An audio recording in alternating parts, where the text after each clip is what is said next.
So when you work with me, you learn eating a balanced plate, proper portion control. But how do we actually get the food to the plate? Well, it all starts with a meal plan. This is a skill that, as much as some people start to think of it as some kind of like magical thing, it's just a habit that needs to happen weekly. Some people do it bi-weekly, some people do it monthly. It can be individual to you. It looks different for each unit of people, whether you're single, feeding 2 people, feeding 4, or feeding 10 or more. All right, but meal planning is a crucial skill in making sure that you have food available to you, that you have, they streamline your grocery shopping. It saves time, it saves money. And with the cost of groceries these days, saving a bit of money we can all benefit from. It also really ensures that you're eating nutritious, healthy meals rather than just doing stuff on the fly. So let's talk through a few tips, some of my favorite tips around meal planning. Number 1, you need to consider your schedule. When I make a meal plan, I sit in front of my calendar and I look at my week. I decide what days do I have time to cook, what days are a little bit busier. If you're picking meals, then you might need to think about on those busy days, perhaps you're grabbing a pre-made meal that you have in the freezer and it's going in the crock pot, or it's got to be something that you can pull together quickly. On those days where you have a bit more time, I encourage you to cook. Take the time to cook and then batch cook.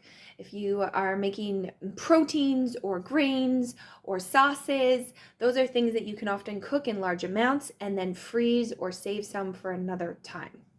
Okay, so number 1, consider your schedule. Take a look at the week ahead and consider any time constraints or commitments that you have that are going to influence your ability to make meals.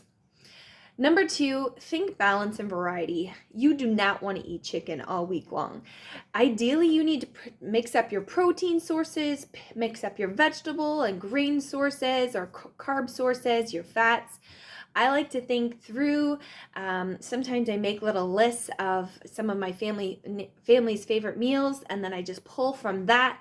But you want to add balance and variety because otherwise you're going to get sick of it. Even for those people that are like, I can eat the same thing every day, all day long, for weeks on end. I'm going to tell you eventually, you will probably get tired of it. However, the bigger issue is that constant repetition in nutrition generally leads to nutrient deficiencies. So balance and variety are key. Variety is the spice of life. So mix it up.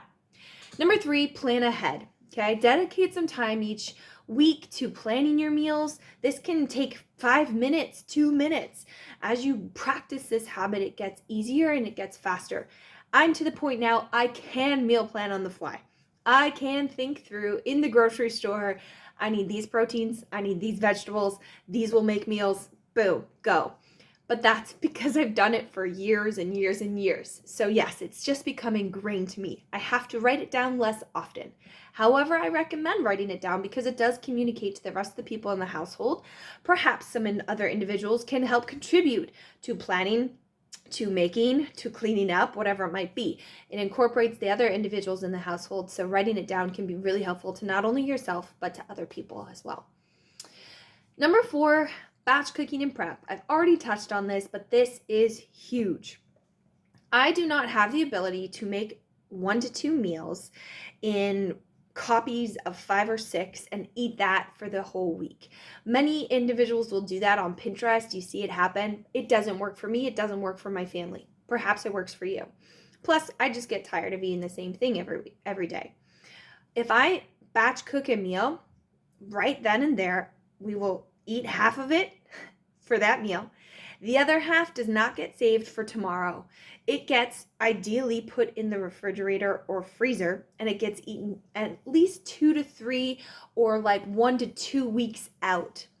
My family gets less tired of leftovers and repeat meals, and it always makes sure, it guarantees that I always have some extra meals in my freezer that can be pulled out on the fly. And perhaps they're not full meals. Perhaps it's just like the meat or the sauce. Like for instance, when I make spaghetti sauce, meaty vegetable-based spaghetti sauce, I make it in a huge amount. We have it that night. The rest goes into containers that are portioned out for later meals, and they're good to go.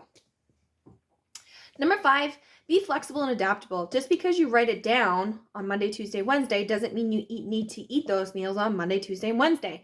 You can potentially swap meals between meal times, or sometimes you have to adjust recipes based on what's available in the grocery store or preferences of your family. Maybe a recipe calls for mushrooms and your family's not a mushroom level. Well, maybe you need to adjust a recipe. Okay. As well, sometimes life can just be unpredictable. You don't know what a week holds. Be flexible. Having things prepared ahead of time or having things as backups are super, super important when it comes to meal planning. My last tip, number 6, is consider the weather. This sounds so weird, but when I'm meal planning and I have my calendar in front of me, I also will pull up my weather app on my phone and just glance, because quite frankly, if it's going to be 35 degrees Celsius every day, I do not want to be eating soup, stew, or any kind of casserole. No, we're grilling, we're doing lighter salads or cold-based foods. Same thing happens if it's going to be freezing cold, minus 20, then I want soups and stews and casserole-based kind of things. So I look at the weather when I make food, because I cannot tell you how often I have clients and say, hey, Vanjie, I planned that, but I didn't feel like it because it was too hot, or it was too cold, I wanted something more warm. Well, look at the weather and at least kind of get a gauge. All right. So those are some of my top tips. Number 1, consider your schedule. Number 2, think balance and variety. Mix it up. Number 3, you want to take time to plan ahead. Make it part of your routine each week to meal plan. Number 4, batch cooking and prep. Work it into your meal planning. Number 5, be flexible and adaptable. You don't have to follow a meal plan perfectly. Perhaps you're going to swap meals, or perhaps something gets bumped to the next week, and that's okay. And number 6, consider the weather. Those are my top 6. If you have other meal planning tips, post them below. I would love to know what helps you keep things in order and helps you make a meal plan.